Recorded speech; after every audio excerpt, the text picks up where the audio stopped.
जय हिंद। आज के क्लास में हम लोग राजनीति शास्त्र के 2 अंक स्तरीय प्रश्न जो बिहार बोर्ड इंटर एग्जाम के द्वारा पूछा जा चुका है, जो इस वर्ष भी परीक्षा के दृष्टिकोण से बड़ा ही महत्वपूर्ण है, उस पर हम लोग चर्चा करेंगे। आप लोग निश्चित तौर पर ध्यान से सुनेंगे। आइए प्रारंभ करते हैं। पहला प्रश्न है, सामाजिक व आर्थिक न्याय का क्या है या क्या अर्थ है? सामाजिक न्याय व आर्थिक न्याय का क्या अर्थ है?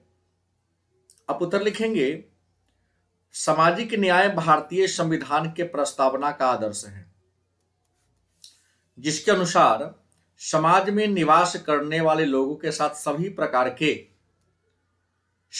की समानता हो, किसी के साथ किसी भी प्रकार का भेदभाव न किया जाए, ताकि सबकी मान मर्यादा सुरक्षित रह सके, सामाजिक न्याय कहलाता है। मतलब आसान शब्दों में कहा जाए कि समाज में निवास करने वाले, समाज में रहने वाले लोगों के साथ किसी भी प्रकार का भेदभाव न करना सामाजिक न्याय कहलाता है।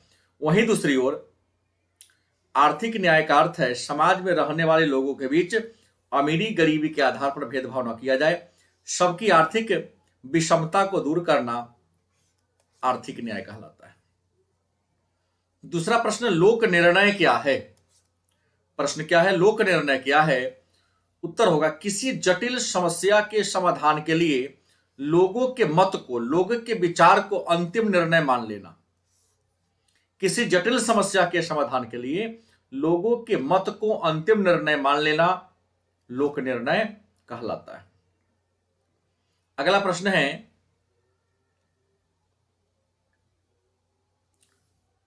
राज्य पुनर्गठन आयोग क्या है, इसके सिफारिशों को लिखें। राज्य पुनर्गठन आयोग क्या है, इसके सिफारिशों को लिखें। आप लिखेंगे, स्वतंत्रता प्राप्ति के बाद भारत में राज्यों के पुनर्गठन के लिए न्यायमूर्ति फजल अली के नेतृत्व में 3 सदस्यों वाली एक आयोग का गठन 1953 में किया गया, जिसे ही राज्य पुनर्गठन आयोग के नाम से जानते हैं।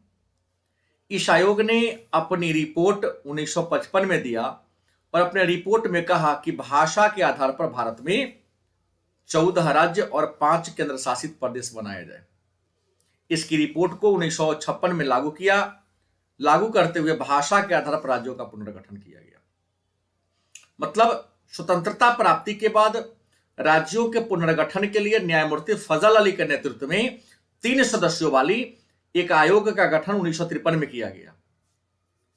इसी आयोग को राज्य पुनर्गठन आयोग कहते हैं। इस आयोग ने सरकार को 1955 में अपना रिपोर्ट दिया और कहा कि भाषा के आधार पर 14 राज्य और 5 केंद्र शासित प्रदेश बनाया जाए।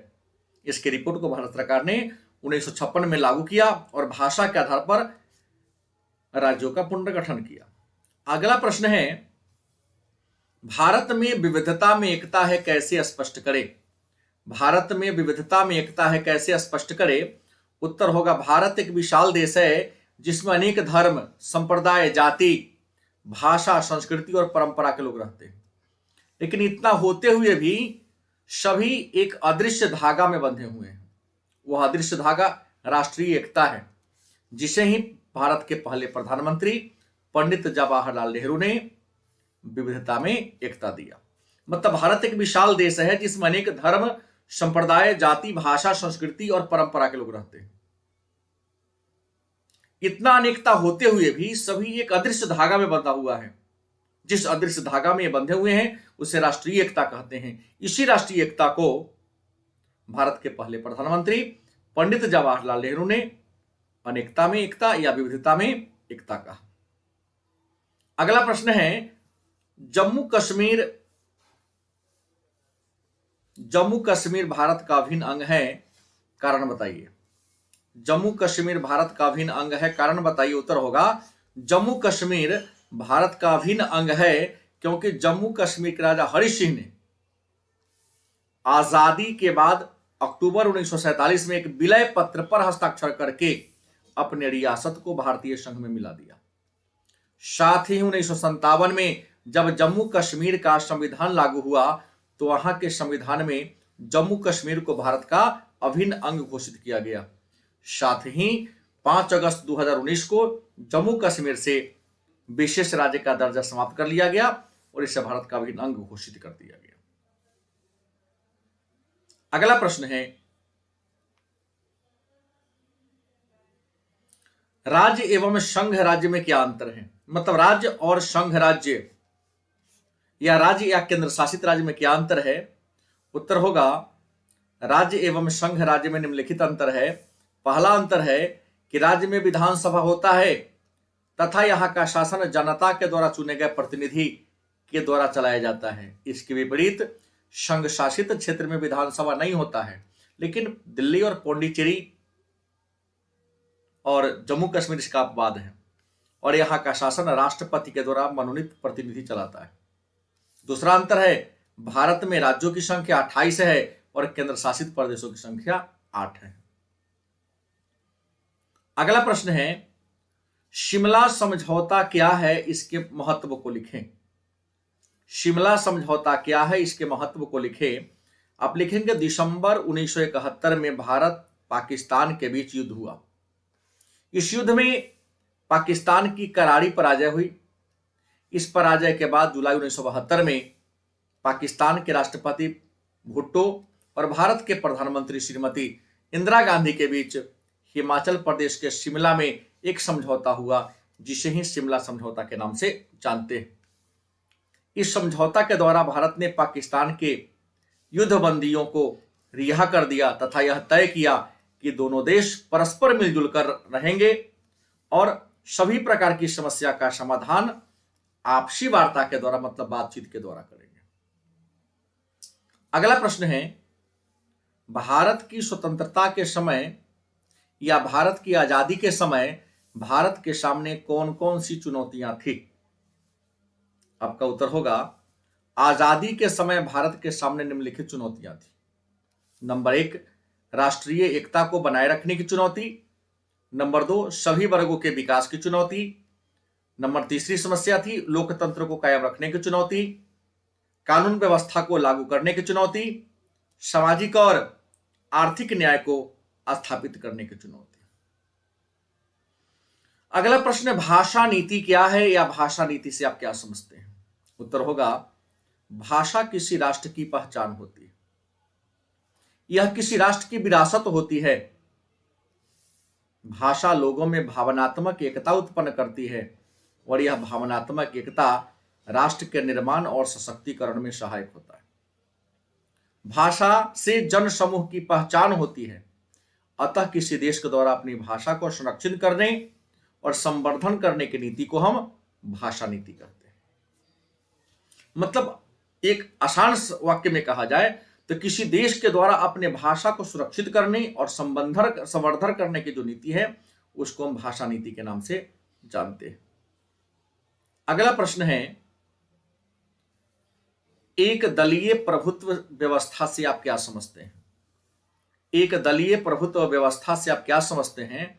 आपका उत्तर होगा, वैसी स्थिति जब किसी देश में अनेक सारे राजनीतिक दल हों किंतु सत्ता में केवल और केवल एक ही पार्टी का वर्चस्व कायम हो, तो इस स्थिति को हम एक दलीय प्रभुत्व के दौर के नाम से जानते हैं और भारत में यह पोजीशन 1952 से लेकर 1967 तक था। मतलब जब किसी देश में अनेक सारे राजनीतिक दल हो लेकिन सत्ता में केवल और केवल एक राजनीतिक दल का वर्चस्व हो, तो उसको हम एक दलीय प्रभुत्व के नाम से जानते हैं। अगला प्रश्न है, वाम दल किसे कहते हैं या वामपंथी दल किसे कहते हैं? उत्तर होगा, वामपंथी दल उस दल को कहते हैं जो क्रांति के द्वारा व्यवस्था में बदलाव लाना चाहते हैं। मतलब वह दल जो क्रांति के द्वारा व्यवस्था में बदलाव लाना चाहते हैं। यह दल समाज के उच्च और संपन्न वर्ग के हितों पर प्रहार करते हैं तथा किसान, दलित और अल्पसंख्यक के हितों की रक्षा करते हैं। इसी दल को हम वामपंथी दल के नाम से जानते हैं। अगला प्रश्न है, भारत के राष्ट्रीय राजनीतिक दलों का नाम लिखिए। भारत के राष्ट्रीय राजनीतिक दलों का नाम लिखिए। तो भारत के राष्ट्रीय राजनीतिक दल है भारतीय राष्ट्रीय कांग्रेस, इसकी स्थापना योहिम ने किया था।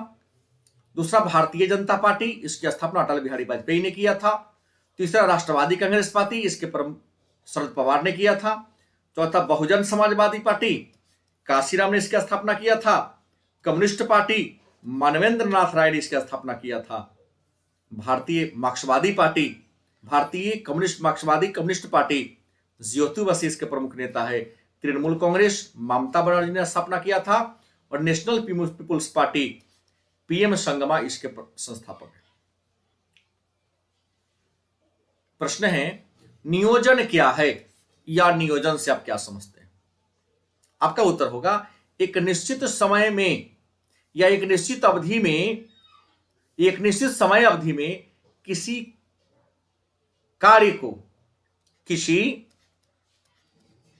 कार्य को पूरा करने के लिए तैयार की गई रणनीति को नियोजन कहते हैं। एक निश्चित समय अवधि में किसी कार्य को पूरा करने के लिए तैयार की गई रणनीति को नियोजन कहते हैं। भारत के नियोजन को पंचवर्षीय योजना कहते हैं, जिसका निर्माण पहले योजना आयोग के द्वारा किया जाता था, लेकिन अब वर्तमान में यह काम नीति आयोग करती है। अगला प्रश्न है नियोजन के द्वारा आर्थिक विकास के बारे में पंडित नेहरू के क्या विचार थे? नियोजन के बारे में, आर्थिक विकास के बारे में नेहरू का क्या विचार था? आपका उत्तर होगा पंडित जवाहरलाल नेहरू समाजवादी विचारधारा से प्रभावित थे, अतः उन्होंने देश के आर्थिक विकास के लिए नियोजन का रास्ता चुना। इसके पीछे उनका उद्देश्य था कि आर्थिक क्षेत्र में राज्य के प्रतिबंध को बढ़ाना, विदेशी पूंजी और तकनीक के प्रवेश पर रोक लगाना, निजी क्षेत्र को नियंत्रित करके सार्वजनिक क्षेत्र को प्रोत्साहित करना, मिश्रित अर्थव्यवस्था के प्रतिमान को स्थापित करना, यदि आवश्यक हो तो जनहित में कानून की शक्ति से उचित क्षतिपूर्ति देकर निजी संपत्ति का राष्ट्रीयकरण करना। अगला प्रश्न है विकास के संबंध में महात्मा गांधी और पंडित जवाहरलाल नेहरू के विचारों में अंतर स्पष्ट करें। विकास के संबंध में महात्मा गांधी और पंडित जवाहरलाल नेहरू के विचारों में अंतर स्पष्ट करें। उत्तर होगा महात्मा गांधी भारत की वास्तविक आर्थिक स्थिति और बेरोजगारी को देखते हुए, महात्मा गांधी भारत के वास्तविक आर्थिक स्थिति और बेरोजगारी को देखते हुए कुटीर उद्योग के माध्यम से देश के विकास की बात किया। उनका मानना था कि देश में पूंजीपति वर्ग कम है, अतः बड़े उद्योग की स्थापना संभव नहीं है, जबकि कुटीर उद्योग में कम पूंजी लगती है, अतः साधारण लोग भी कुटीर उद्योग के माध्यम से अपनी और अर्थव्यवस्था का विकास कर सकते हैं। दूसरी ओर पंडित नेहरू ने भारी उद्योग के माध्यम से देश के विकास करना चाहते थे। उन्होंने बहुदेशीय परियोजनाओं और बड़े कल कारखानों को आधुनिक भारत का मंदिर कहा। उनका मानना था कि बड़े बड़े कारखाना को स्थापित करके देश के बेरोजगारी को दूर किया जा सकता है और लोगों के जीवन स्तर को ऊंचा उठाया जा सकता है। अतः उन्होंने मिश्रित अर्थव्यवस्था के प्रतिमान को क्या कर लिया, स्वीकार कर लिया। मतलब विकास पर नेहरू का विचार था कि बड़े कारखाना के माध्यम से देश का विकास किया जाए, ताकि कारखाना बड़ा होगा, उसके आड़ में कई छोटे छोटे कारखाना लगेंगे और बड़े पैमाने पर लोगों को रोजगार मिलेगा। जबकि गांधी का विचार था कि देश में पूंजीपति वर्ग कम है, पूंजी का अभाव है, अतः कुटीर उद्योग के माध्यम से देश का विकास किया जाए। अगला प्रश्न है आदेशित अर्थव्यवस्था तथा मिश्रित अर्थव्यवस्था में अंतर बताइए। आदेशित अर्थव्यवस्था तथा मिश्रित अर्थव्यवस्था में अंतर बताइए। आपका उत्तर होगा आदेशित अर्थव्यवस्था उस अर्थव्यवस्था को कहते हैं जहां निजी संपत्ति का बलपूर्वक राष्ट्रीयकरण किया जाता है तथा सारी अर्थव्यवस्था पर राज्य का प्रभुत्व होता है। कृषि तथा उद्योग पूर्णतः राज्य के अधिकार में होता है। ऐसी अर्थव्यवस्था साम्यवादी देशों में पाई जाती है। दूसरी ओर मिश्रित अर्थव्यवस्था उस अर्थव्यवस्था को कहते हैं जहां पर उत्पादन के सभी साधनों पर सार्वजनिक क्षेत्र और निजी क्षेत्र का सह अस्तित्व होता है। दोनों आपसी सहयोग और समन्वय के द्वारा अर्थव्यवस्था का विकास करते हैं। इसमें इसे साम्यवाद और पूंजीवाद दोनों के लक्षण मौजूद होते हैं। कुछ विद्वान इसे साम्यवाद और पूंजीवाद के बीच का समझौता मानते हैं। अगला प्रश्न, योजना अवकाश क्या है, या योजना अवकाश से आप क्या समझते हैं? उत्तर होगा तीसरी पंचवर्षीय योजना, जिसकी अवधि 1 अप्रैल 1961 से 31 मार्च 1966 के बीच था। लेकिन इसी दौरान 1962 में भारत चीन युद्ध, 1963-64 में मानसून की असफलता और 1965 में पाकिस्तान के साथ युद्ध के कारण नियोजन अपने मूल स्वरूप को खो दिया, जिस कारण तीसरी पंचवर्षीय योजना असफल हो गई।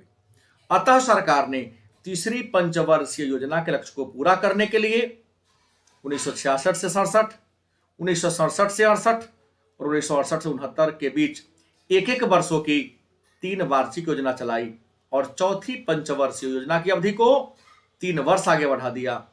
इस कारण पंचवर्षीय योजना का क्रम क्या हो गया? टूट गया, जिसे ही योजना अवकाश के नाम से जानते हैं। अगला प्रश्न है, श्वेत क्रांति क्या है, या श्वेत क्रांति से आप क्या समझते हैं? उत्तर होगा सरकार ने प्रति व्यक्ति दूध की उपलब्धता बढ़ाने के लिए विश्व बैंक की सहायता से अच्छी नस्ल के पशुओं की व्यवस्था किया तथा वैज्ञानिक तकनीक का प्रयोग करके दूध के उत्पादन में वृद्धि किया, जिसे ही श्वेत क्रांति या ऑपरेशन फ्लड के नाम से जानते हैं। भारत में श्वेत क्रांति के जनक डॉक्टर वर्गीज कुरियन हैं। डॉक्टर वर्गीज कुरियन को भारत का मिल्कमैन कहा जाता है। अगला प्रश्न है, राष्ट्रीय विकास परिषद क्या है, इसके कार्यों को लिखें। राष्ट्रीय विकास परिषद क्या है, इसके कार्यों को लिखें। आपका उत्तर होगा राष्ट्रीय विकास परिषद एक संसदीय संस्था है। राष्ट्रीय विकास परिषद एक संसदीय संस्था है। इसका गठन 6 अगस्त 1952 को किया गया। प्रधानमंत्री इसके पदेनाध्यक्ष होते हैं। इसका प्रमुख कार्य है राष्ट्रीय योजनाओं के प्रगति पर समय समय पर विचार विमर्श देना, राष्ट्रीय विकास को प्रभावित करने वाले आर्थिक और सामाजिक नियमों पर विचार विमर्श करना, राष्ट्रीय योजनाओं के निर्धारण तथा उद्देश्यों की प्राप्ति में सुझाव देना, नीति आयोग के द्वारा तैयार की गई योजनाओं पर विचार विमर्श करना और समय समय पर योजना के कार्यों की क्या करना, समीक्षा करना।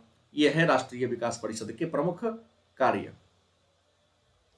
अगला प्रश्न है, योजना आयोग क्या है, या योजना आयोग से आप क्या समझते हैं? उत्तर होगा योजना आयोग एक गैर संवैधानिक व सलाहकारी संगठन है। इसका गठन संसद के प्रस्ताव के द्वारा 15 मार्च 1950 को किया गया। इसके पदेनाध्यक्ष प्रधानमंत्री होते हैं। इसमें अध्यक्ष सहित 8 सदस्य होते हैं। इसके पहले अध्यक्ष पंडित जवाहरलाल नेहरू, अंतिम अध्यक्ष नरेंद्र दामोदर दास मोदी और पहली महिला अध्यक्षा श्रीमती इंदिरा गांधी थी। 1 जनवरी 2015 को इस संस्था को समाप्त कर दिया गया और इसका जगह नीति आयोग ने ले लिया।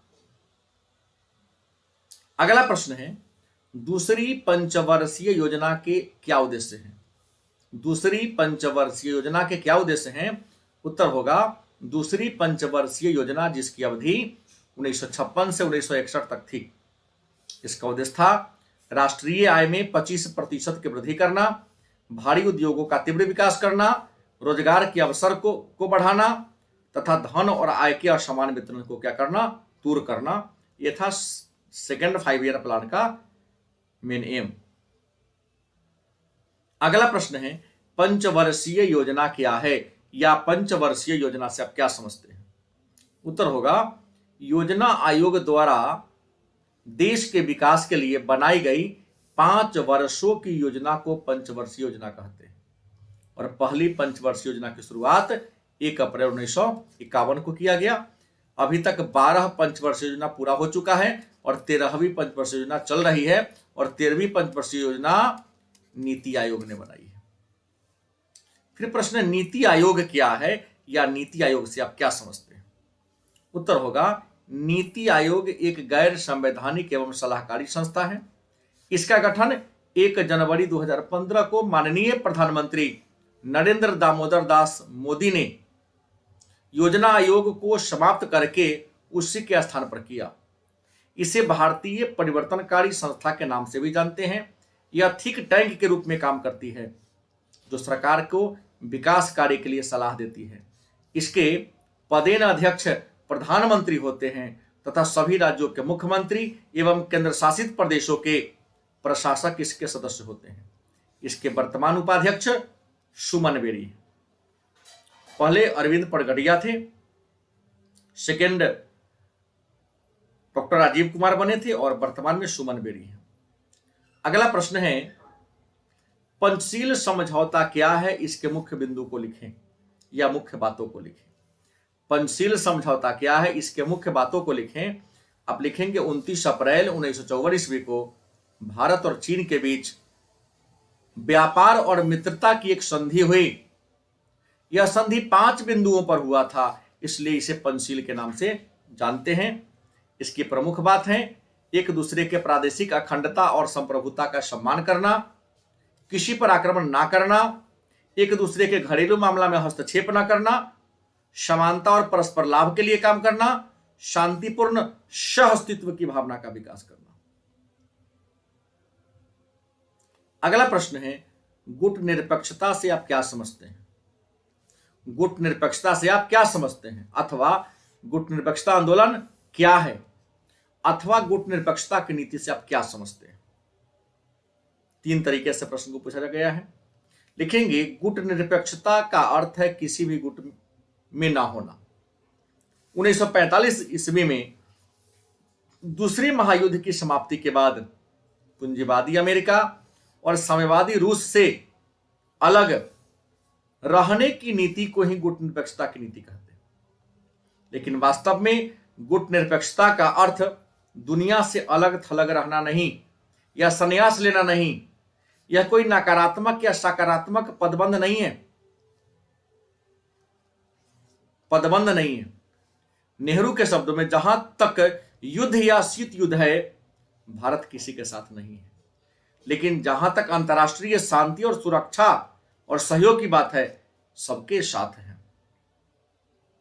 मतलब शांति के मुद्दा पर सबके साथ रहना और किसी भी सैनिक गुट का विरोध करना ही गुट निरपेक्षता है। अगला प्रश्न है ताशकंद समझौता और शिमला समझौता के महत्व को बताइए। ताशकंद समझौता और शिमला समझौता के महत्व को बताइए। आपका उत्तर होगा 1965 की लड़ाई में भारत ने पाकिस्तान को हराया तथा उसके लाहौर क्षेत्र के कुछ भागों पर कब्जा कर लिया। 1966 में ताशकंद समझौता के बाद भारत ने पाकिस्तान के कब्जाग्रस्त क्षेत्र को वापस कर दिया और पाकिस्तान का क्षेत्र उसे वापस कर दिया ताकि दोनों देश के बीच अच्छे संबंध बना रहे। और यह तय किया गया कि दोनों देश वार्तालाप से अपनी समस्या का समाधान करेंगे। 1971 में पाकिस्तान ने पुनः भारत पर आक्रमण कर दिया। इस बार भी उसे पराजय का मुंह देखना पड़ा। युद्ध के बाद 1972 में भारत और पाकिस्तान के बीच शिमला समझौता हुआ। इस समझौता के तहत पाकिस्तान की कब्जा से बांग्लादेश को मुक्त कराया गया। साथ ही भारत ने पाकिस्तान के बंदी बनाए गए 90,000 सैनिकों को वापस कर दिया तथा यह तय किया गया कि दोनों देश आपसी बातचीत से अपने विवादों का निपटान करेंगे। साथ ही दोनों देश एक दूसरे के प्रादेशिक अखंडता का सम्मान करेंगे। अगला प्रश्न है गुट निरपेक्षता के संबंध में भारत की नीति क्या है। गुट निरपेक्षता के संबंध में भारत की नीति क्या है। उत्तर होगा या भारत की गुट निरपेक्षता की नीति को अनियमितता और सिद्धांतहीन नीति कहा जाता है। क्या आप इस बात से सहमत हैं। उत्तर होगा स्वतंत्रता प्राप्ति के बाद भारत ने स्वतंत्र विदेश नीति अपनाई। शीत युद्ध के दौरान सोवियत संघ और अमेरिका दोनों महाशक्तियों ने भारत को अपनी ओर खींचना चाहा, लेकिन भारत के प्रधानमंत्री और विदेश मंत्री पंडित जवाहरलाल नेहरू अपने अधिकारियों और उनके अधिकारियों ने स्वतंत्र विदेश नीति को बनाए रखा। चूंकि अमेरिका और अन्य पश्चिमी देश का रुख पाकिस्तान की ओर झुका, इसलिए भारत का सोवियत संघ के प्रति लगाव हो गया। इसलिए कुछ आलोचक भारत की नीति को अनियमितता और सिद्धांतहीन नीति कहता है, क्योंकि अंततः रूस की ओर झुक गया और अमेरिका की ओर नहीं गया, इसलिए इनको सिद्धांतहीन नीति कुछ लोग कह देते हैं। फिर भारत के परमाणु नीति को लिखिए। भारत के परमाणु नीति को लिखिए। आप लिखेंगे भारत के परमाणु नीति की मुख्य बातें निम्नलिखित हैं। नंबर 1, भारत अपनी परमाणु क्षमता का शांतिपूर्ण और रचनात्मक कार्यों में प्रयोग करेगा। दूसरा, भारत किसी अन्य देश पर परमाणु हमला पहले नहीं करेगा, किंतु कोई देश भारत के विरुद्ध इस तरह का कार्य करता है तो उसके विरुद्ध व्यापक परमाणु कार्रवाई की जाएगी। तीसरा, भारत किसी प्रकार का भेदभावपूर्ण परमाणु संधि पर हस्ताक्षर नहीं करेगा। और चौथा है, भारत अपनी न्यूनतम परमाणु प्रतिरोध क्षमता को बनाए रखेगा। अगला प्रश्न है, भारत के विदेश नीति के अनिवार्य कारकों को लिखिए। भारत के विदेश नीति के अनिवार्य कारकों को लिखिए। आपका उत्तर होगा भारत के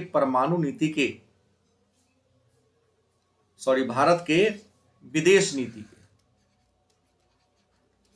भारत के विदेश नीति का अनिवार्य कारक है। नंबर 1, विदेश नीति के संचालन का आधार बिंदु राष्ट्रहित होते हैं तथा विदेश नीति के द्वारा राष्ट्र इनकी पूर्ति करना चाहता है। दूसरा, प्रत्येक देश की विदेश नीति पर वैश्विक परिस्थिति, उसकी आंतरिक स्थिति का व्यापक प्रभाव पड़ता है। तीसरा, देश की विदेश नीति पर उसकी भौगोलिक स्थिति तथा ऐतिहासिक परंपराओं का व्यापक प्रभाव पड़ता है। चौथा, देश का राजनीतिक नेतृत्व तथा विदेश नीति के संचालन में लगे प्रशासक विदेश नीति की दिशा देने में महत्वपूर्ण भूमिका निभाते हैं। और अगला प्रश्न, मैक-मोहन रेखा क्या है? आपका उत्तर होगा मैक-मोहन रेखा भारत और पाकिस्तान के बीच खींची गई एक अंतरराष्ट्रीय सीमा रेखा है, जिसका निर्धारण 1914 ईस्वी में किया गया। यह रेखा अरुणाचल प्रदेश में है। तो ये रहा राजनीति शास्त्र खंड अ के महत्वपूर्ण लघुत्तरीय प्रश्न। यह प्रश्न परीक्षा के दृष्टिकोण से बड़ा ही महत्वपूर्ण है। तो आज के क्लास में इतना ही। इसकी आगे के चैप्टर पर चर्चा कल के क्लास में करेंगे।